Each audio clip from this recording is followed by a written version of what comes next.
Hi everybody, I just finished a wonderful video about a story about a red door, so if you haven't had a chance to look at that, please go to my YouTube page and check it out. It's titled Red Door, and it's pretty cool on how the spirits are showing me and my clients that they're very much well alive on the other side in spirit, and they're really starting to show off and show people that their presence is still there. So I wanted to go ahead and make a series of videos. As a medium, I have had people pass away in my life as well. And one of the stories I felt compelled to share was a story about my mother, as the story that I just shared right now about the red door was about my friend's mother. So here we go. My mother's name was Elaine Dart, and she was a beautiful spirit. She's the reason why I believe in my gift. She always validated my feelings and really helped me stand in my power of knowing that I was a medium ever since I was little. So I really thank her for her guidance and all of that, really being an inspiration to just show how anything is possible. That woman did not know the word no. So I wanted to share that and bring in her beautiful spirit. So, okay, Mom, help me tell this beautiful story. So my mom was an amputee. That's an important thing to bring up. And so she was on some medication just for her pain, and she had some other ailments, so she was on medication. But one day when I was visiting her, we were at dinner, and we could always kind of get snippy with each other. My mom was a great nana, but she and I didn't have exactly the best relationship. It got better when I got older, but she was definitely she could be harsh sometimes. So we had gone to dinner, and she was kind of in a mood, and I got snappy with her. And then I went back to my hotel room, and I called her, and I said, Mom, I love you. I'm so sorry if I was short with you. And she said, no, it's fine. I was getting tired. And I said, okay, well, I do really love you. And she said, I love you too. And I hung up the phone. And I just started watching a movie, and I got this overwhelming sensation that was going to be the last time I was going to see my mom. It just hit me. I've never had that feeling before. My mom has had so many physical ailments, and though I was always afraid of her dying, I never got a premonition of that she was going to be passing ever. But I had this feeling. And like I said, she was on her normal medication for her leg and some other ailments that she had, but she was not sick at this time. So I called my younger sister Teresa, and I said I just had a really overwhelming feeling that Mom's going to pass away, and it was really rude to her. But even though that happened, I called her and we told each other we loved her, but I still can't shake it, so I have to tell somebody. And she said, no, Mom's healthy, she's fine. Maybe you're just feeling guilty. And I said, okay, maybe so. So I fly home. 6 months later, I'm at the gym working out, and I get this phone call from my sister. There's a couple miracles in here that I want to put. So miracle one is that I answered it. She called at the exact time that I was done working out. Normally I would just let it go to voicemail. And so that's miracle number one. And so she said, Jules, I need you to call Mom. She's not feeling well and she's slurring. And I said, well, that's kind of normal with the amount of medicine that she's on. She goes, yeah, but something's just not right. So that's miracle number two. Miracle one is that I answered on time. Miracle two is that Rebecca, my other younger sister, was sensing that something was wrong, followed her gut, and called me. So this is about 4:15. I don't know if this is on a Thursday or Friday, but it's definitely later in the day. It's like 4:15. So I call my mom. I say, Mom, what's up? She says, I don't feel well. I don't know what it is. And I said, huh? And I said, well, do you give me your doctor's number so I can call her? My mom says yes, which is the fourth miracle, because sometimes my mom could be stubborn. So immediately I call her doctor and I say, hi, this is Julie Dart, Elaine Dart's daughter. She's not feeling well and she's slurring her words. Is there any way that I can talk to the doctor? And she goes, the receptionist says she's just leaving, but let me see if I can catch her. Fifth miracle. So she caught the doctor just as she was headed out the door. The doctor comes on the phone with me, and I said, hi, I'm Elaine Dart's daughter. I just wanted to call and see. I know you're running some tests on her, and you're her main doctor, but she's just not feeling well. I want to know if there's anything that we should do. And she said, you need to call and hang up right now, call your mom and have her call 911. And I said, don't you think that's kind of drastic? I mean, she just might have the flu. She said, it's nothing. drastic. I just wanted to see, if maybe she can get in tomorrow to see you. And she said, I'm not coming in tomorrow. And she has some things I'm concerned about. The tests have not come back. Can you just have her call 911 and be rather safe than sorry? And I said, sure. So I hang up with the doctor. I call my mom. Sixth miracle is that I call my mom and I tell her she has to call 911, the doctor said, and my mom agrees and calls 911. And then the seventh miracle is that I have a special needs sister that was living at my mom's house at the time. Her name's Angie. She calls herself Angie the Angel. And that bus was headed soon to go to my mom's house, but there was a 911 call coming and no one would be at the house. So my mom was able to call the bus just as they were leaving the school and reroute that bus to my sister's house, who was down the street. So that was good. I'm trying to keep track of the miracles here. So my mom calls 911. Special needs sister goes to the other house, my other sister's house. We're good. The next day, my mom starts fading.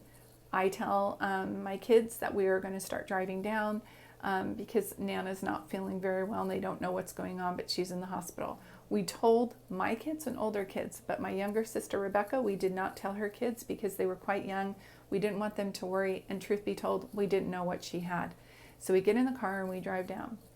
As we are driving down, I tell my sisters, do not call me if Mom passes away because I'm driving down. And they said, no, that's not going to happen. I said, okay. I stop in San Luis Obispo, long drive.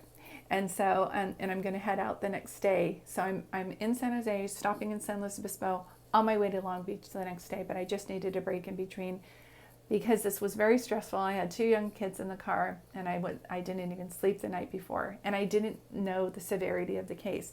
So that day I get to my friend's house, we take our little breather, and I get a call that my mom has type O cancer. So this cancer's throughout her body. She could last a month, 2, 3 months, they don't know. But at this point, there's no way that they would be able to do chemo. Nothing's going to help at this point. So I said, okay. So I get that message, and then all of a sudden that overwhelming feeling comes back, and that message that I heard 6 months ago replays in my head. I wonder if this is the last time I'm going to see my mom alive in person. And I was like, I looked at my friend Heidi and I said, my mom's passing away. She goes, Julie, you don't know that. And I go, oh yeah, she's passing away. She's going to pass away any second. Like every time my phone was ringing, I know my mom's passing away. So I spend the night, we wake up early the next day, and we head out. And as we're driving, I don't know what miracle I'm on now, 8, the ninth miracle is that I am driving, and I'm very close to the hospital now in Long Beach, and I get a come through my heart, and instantly my car feels like it's driving itself. I feel such peace, so much love, and I went, oh my gosh, my mom just passed away. So I pull up to the parking lot, and I park my car, and my sister calls me. She said, are you here? And I said, I am. And she said, she just passed away. And I said, I know. So I park my car. I go in. My older sister, Mikey, is in the lobby of the hotel thing, or of the doctor's office, or the hospital. Sorry, I'm not going to edit this. Just keep going. So she's at the hospital in the lobby, and she greets us, and thank God she's there, because I was like, I need to go up and see my mom. And my little son John said, I don't want to go. And I said, Mikey, can you watch him for me? And she said, yeah. And I had other family there in the lobby too. So my daughter wanted to go with me. So we went up. She had made a bracelet for my mom in hopes that my mom was going to make it. And we walked into the room, and my mom had passed away. And she didn't even look like herself anymore.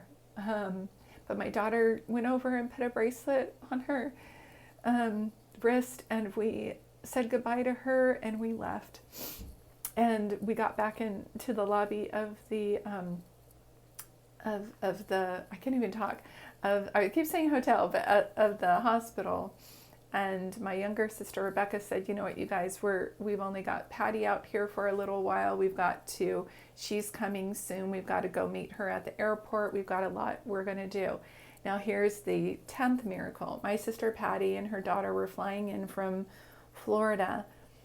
As their plane took off, there was a bomb scare at the Florida This is in 2006. My mom passed away in August. So if you need to fact check, go ahead. There was a bomb scare in Florida airport and they shut down. But my sister's flight had already taken off and was almost landing. So we went and picked them up from the airport and told her that mom had passed, and she had a feeling that she had as well. So I think we're on 10th miracle. In the meantime, my sister Rebecca says, I have to go get Dylan from daycare. And I said, I'll go with you. So we go pick up Dylan from daycare, and Dylan gets in the car. Now remember, none of the younger kids know about my mom even being sick or that she's going to pass away or that she's in the hospital. They know nothing. So Dylan, we pick up Dylan. He's about 3 or 4 years old. My sister puts him in his car seat in the back, and he said, why was Nana at my school today? And we said, what? And he said, why was Nana at my school today? And we said, sweetie, she was not at your school today. And he said, yes, she was. And Becky said, well, what did Nana tell you? Did she say anything? And he goes, no, she just blew a kiss and waved goodbye, or blew a kiss and waved goodbye. And we both looked at each other and we're like, she visited him. There'd be no way that she would have known, he would have known to say that or make that up. So kids are pure, so they can see spirits where we can't. So I just think that's a beautiful example to show you that their spirits are very much still alive. We did end up putting together, which was 11, 12th, whatever miracle, a service for my mom. She had not planned a funeral. She did not think she was sick, neither did we. And so we planned a funeral for her within 4 or 5 days. And we invited friends and family, and we were able to have her buried next to my father at, he was a vet, he was in the Navy, and so she was buried right next to him. So we put together this beautiful ceremony for her at the house where everybody was able to say goodbye to her. And then we had this ceremony at a church. And as we have, we're standing up talking about my mom and honoring her, the priest said, I did not know your mom was Polish. I'm actually Polish. And I said, my mom would love that you're the one who's giving the service for today. So that's like 11th, 12th miracle. So the next day after that service, we went to go to the funeral home and to have her buried. And so as we are there, we're all saying goodbye to her, and there's a swarm of dragonflies around, and they're beautiful dragonflies, and they're flying. There's a swarm of them. They're everywhere, and they're literally like right over our heads of where we are. No other place in the burial grounds, nowhere. It's just right by us. And so as we start to kind of like look up and notice that, we're all saying how mad and like how miraculous that is, like how many are there. And so my daughter and I at that time said that Nana will come through as a dragonfly. That's like her sign to us. So many times when we saw miraculous dragonflies. So my daughter started middle school shortly after my mom passed away, and there were a swarm of dragonflies at her middle school on her first day back, and she asked the yard duty teacher if there were ever this many dragonflies, and the lady said, no, I've worked here for 5 years and I've never seen a dragonfly, let alone a swarm of dragonflies. And so Caitlin came home and told me that she knew that was Nana's way of saying that she was waving hi from the other side and she was very much around her. We have other stories about dragonflies, but I just wanted to share that one in particular. I did want to share the story too, because my mom passing is like, some people will say, Julie, they passed away before I got there and I never got a chance to say goodbye. And I understand that just because of how heartfelt this is. I also have a nephew who passed away and was not able to say goodbye to him.